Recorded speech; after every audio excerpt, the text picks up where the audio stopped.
बिस्मिल्लाहिर्रहमानिर्रहीम। आज की वीडियो डीएलडी से है और इसमें हम चैप्टर नंबर 4 क्वेश्चन सॉल्व करेंगे और इसके लिए पुरजोर फरमाइश की है एक स्टूडेंट ने। तो आइए देखते हैं।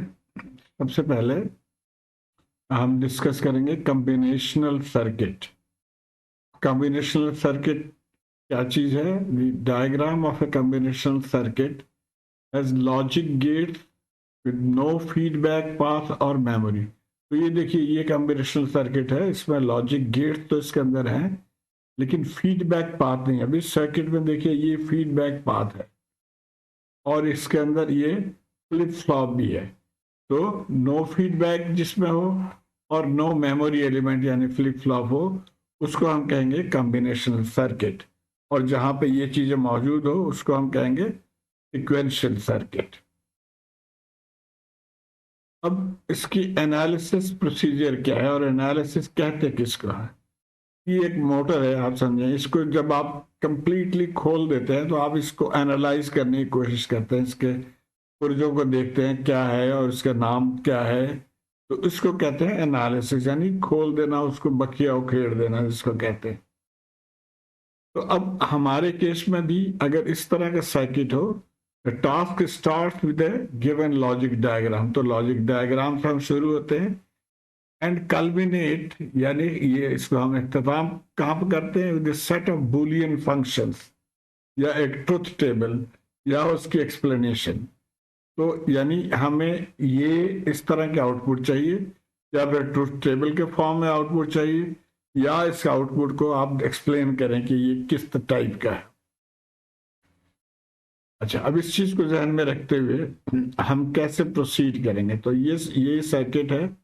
यहाँ पे देखिए 3 इनपुट है हमारे, ए बी सी, यहाँ पे भी ए बी सी, ए बी सी, और 2 आउटपुट हैं F1 और F2। तो हम यहाँ पे ये F2 तो डायरेक्ट हम यहाँ से लिख सकते हैं। कैसे? इस पॉइंट पे देखिए ये तीनों एंड गेट है। तो यहाँ पे होगा ए बी, यहाँ पे ए सी और यहाँ पे बी सी। उसके बाद ये 3 इनपुट और गेट है, यानी ए बी, ये जो ये आउटपुट है, और ए सी ये आउटपुट, और बी सी। तो ये फंक्शन तो हमने डायरेक्टली यहां से लिख लिया। अब आगे चलते हैं, आगे क्या करेंगे? ये हमने T1 को भी लिख लिया क्योंकि ये और गेट के थ्रू है। तो ए और बी और सी ये हो गया। उसके बाद ये एंड गेट के थ्रू है T2, तो इसको भी हम लिख लेंगे ए एंड बी एंड सी। उसके बाद ये T3 क्या होगा? F2 dash. अब ये देखिए ये इन्वर्टर है, यहाँ तो F2 है, यहाँ पे भी F2 है, इन्वर्टर के बाद ये F2 डैश हो जाएगा। तो T3 का एक इनपुट F2 डैश है और ये एंड गेट से है, तो F2 डैश एंड T1 ये इसको, तो ये हमारा T3 आ गया। अब हम आ जाते हैं फाइनल F1 पे। F1 पे क्या है? एक इनपुट T2 है और एक इनपुट T3 है, और ये और गेट के थ्रू, तो इसलिए हम प्लस साइन के साथ इसको कनेक्ट कर देंगे। लेकिन अब ये इस फॉर्म में नहीं है, एबीसी हमारा जो इनपुट के फॉर्म में इसको आना चाहिए। उसके लिए हम थोड़ी सी जहमत करनी पड़ेगी। यहाँ पे हम थे, यहाँ से इसको लिख लिया। अब हम वैल्यूज पुट करेंगे। यहाँ पे देखिए T3 क्या चीज है? F2 डैश T1 ये हमने लिख लिया, और T2 क्या है? ABC विद और साइन ये लिख लिया। फर्दर चलते हैं। अभी F2 डैश क्या है कि इसको इन्वर्ट किया है हमने, तो AB plus AC plus BC को इन्वर्ट कर दिया है।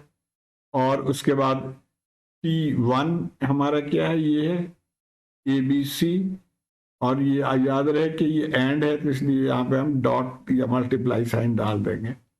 ABC आ गया और प्लस ये ABC। अब इसको फर्दर हमने सिंप्लीफाई करना है।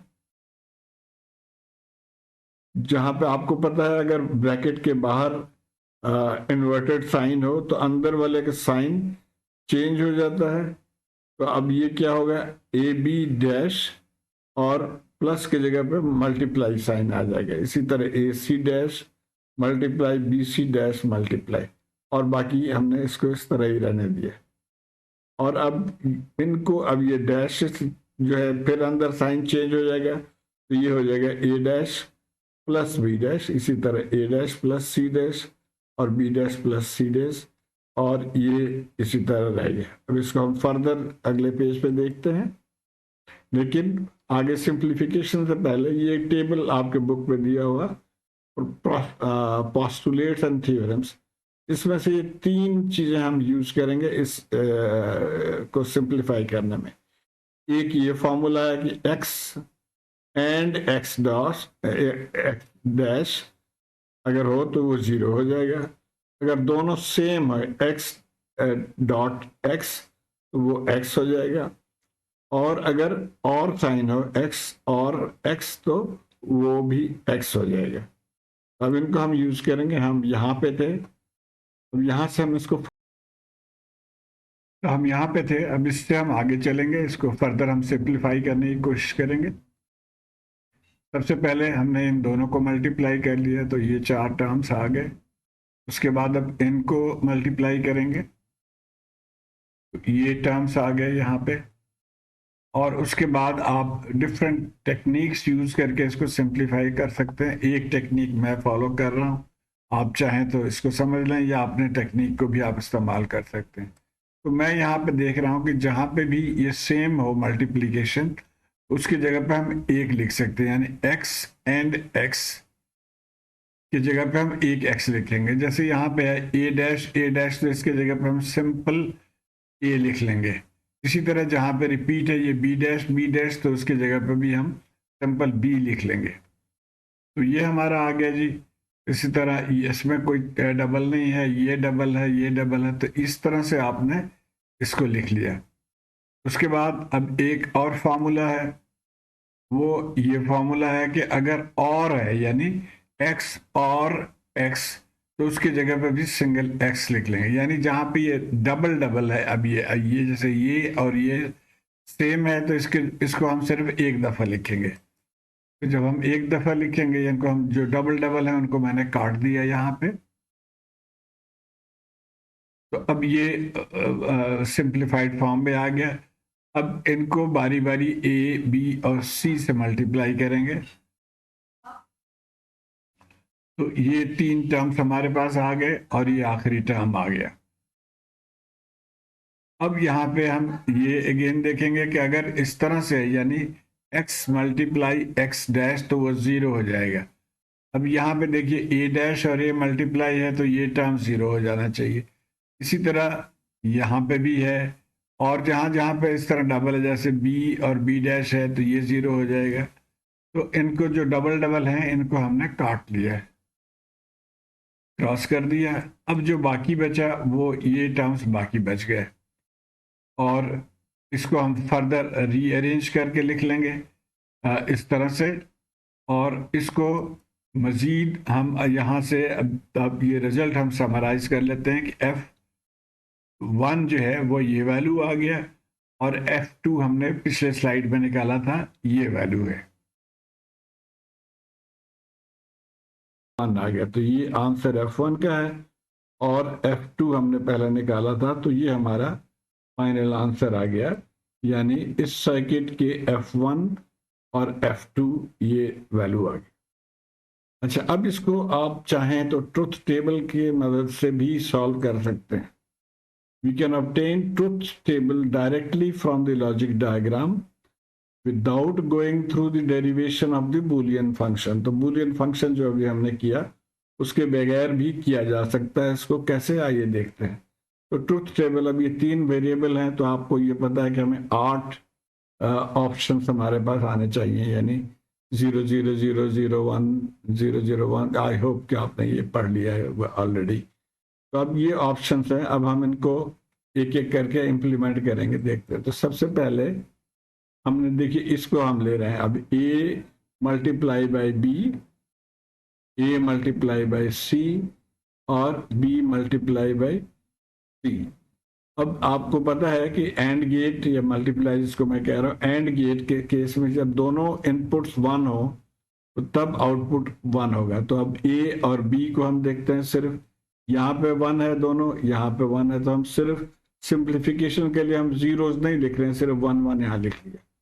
इसी तरह ए सी में जहाँ ए भी 1 है और सी भी 1 है, तो यहाँ पे देखिए ये 1 है, और यहाँ पे ए और सी 1 है तो यहाँ लिख लिया, और इसी तरह बी सी का लिख लिया। तो अब इन तीनों को और करके हम इस पॉइंट पे आ सकते हैं। तो आइए देखते हैं F2 कैसे होगा। इन तीनों को और, यानी जहां जहां 1 है वहां पे 1 होना चाहिए आउटपुट। तो यहाँ पे 1 हो गया, यहाँ पे 1 हो गया, यहाँ पे 1 हो गया। तो F2 हमने निकाल लिया इसको। अब इसको ये हमने, हमारा सिंप्लीफाइड फॉर्म आ गया। अच्छा, अब F2 डैश इसका उल्टा हो जाएगा। F2 के को हमने उल्टा दिया, जहाँ 0 है वहां पे 1 कर लिया, जहाँ 1 है वहां 0 कर दिया। F2 डैश हमने निकाल लिया। तो अब हम यहां तक थे। अब ये पोर्शन हमने सॉल्व कर लिया। तो just to keep it simple मैं इसको एलिमिनेट कर दूंगा यहाँ से इतने पोर्शन को, ताकि हमारा डायग्राम जरा नीट लगे। तो ये हमारे पास बच जाएगा, और इससे अब हम फर्दर आगे चलेंगे। यहां तक हम पहुंच चुके थे। अब हम T1 निकालेंगे। T1 ABC और गेट है, तो इनमें से जो भी जहां पे भी 1 होगा ये 1 हो जाएगा। तो सवाए फर्स्ट लाइन के बाकी हर जगह पे ये 1 हो गया। तो T1 हमने निकाल लिया। अब हम T2 निकालेंगे। ये एंड गेट है, तो जहां पे तीनों 1 होंगे सिर्फ वहां पे ये 1 होगा, बाकी जगहों पे 0 हो जाएगा। T2 निकल आया। अब हम आ जाते हैं जी T3 पे। अब T3 क्या है कि ये देखिए F2 डैश और T1, यानी इन दोनों के एंड गेट है। तो ये इन दोनों जहां पे 1 होंगे वहां पे आउटपुट 1 होगा। यहाँ पे 1 है, यहाँ पे 1 है, यहाँ पे 1 है, बस ये तीन जगहों पे T3 जो है ये आउटपुट 1 हो जाएगा। अब हम यहाँ पे हैं। अब हमने फाइनली F1 निकालना है। F1 के लिए अब देखिए कि F1 क्या है, T3 और T2 और होगा। तो T3 और T2 और, यानी जहां पे भी ये इन दोनों में से 1 हो वहां पे ये 1 हो जाएगा। तो ये हमारे पास आ गया F1 in terms of 0 and 1। अब इसको हम वेरिएबल्स के फॉर्म में हम लिख सकते हैं। यहाँ पे देखिए जहां जहां पे 1 है उसका हमने वैल्यू लिख लेना है। ये कहाँ पे है 1 है, ये देखिए 0 0 1, यानी A dash B dash C पे है।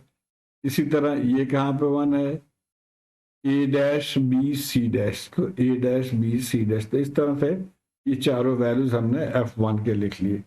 इसी तरह F2 के वैल्यूज भी हमने, F2 याद रहे कि ये इन्वर्टेड ऑफ F0 है, और यहाँ ये कहाँ पे इसके वैल्यू F2 की कहाँ पे 0 है, जहाँ पे आप देखिए कि ये सॉरी, हाँ इस वाले वैल्यू F2 को मैं देख रहा हूँ, क्योंकि ये एक आंसर हमारा F2 था और एक F1 है। तो F2 जहाँ जहाँ पे ये 1 है, यहाँ पे 1 है, तो A डैश बी सी, और ये इसी तरह A B dash C, A B C dash और ए बी सी आ गया। अब हमने जो पिछले सवाल में जो आंसर निकाला था वो इस तरह से है। तो F1 का तो ठीक है, A dash B C, A dash B C dash, A dash B dash C, और A B dash C dash और ए बी सी। लेकिन F2 के आंसर डिफरेंट है। हमारे पास ये 3 वेरिएबल्स हैं, यहाँ पे 2 वेरिएबल्स करके हैं। तो इसके लिए हमें के मैप से हेल्प लेना पड़ेगा अगर आप मैच करना चाहते हैं। अगर इस तरह भी आप लिख देंगे तो इट्स ओके, कोई प्रॉब्लम। जैसे के map I hope you have learn by now कि कैसे इसको प्लॉट करते हैं। तो यहाँ पे देखिए ए dash B C, A dash और बी सी ये पॉइंट है, यहाँ पे हमने 1 लिख लिया। उसके बाद ए बी डैश सी, तो ए ये आ गया, बी डैश सी यहाँ पे 1 लिख लिया। इसी तरह ये चारों पॉइंट पे हमने 1 लिख लिया। अब इनको ग्रुपिंग कर देंगे। इसका एक ग्रुप बन सकता है, यहाँ से एक ग्रुप बन सकता है, और यहाँ से एक ग्रुप बन सकता है। तो 3 ग्रुप्स बन गए। अब इसका नाम क्या है, ये देखिए ए है, ए, और यहाँ पे सिमिलर क्या है दोनों, सी, तो ए सी आ गया। तो ये ए सी यहाँ से आ गया। उसी तरह ये क्या है, यहाँ पे देखिए अब ए तो ये लाइन है और ये बी है, तो ए बी आ गया। और इसी तरह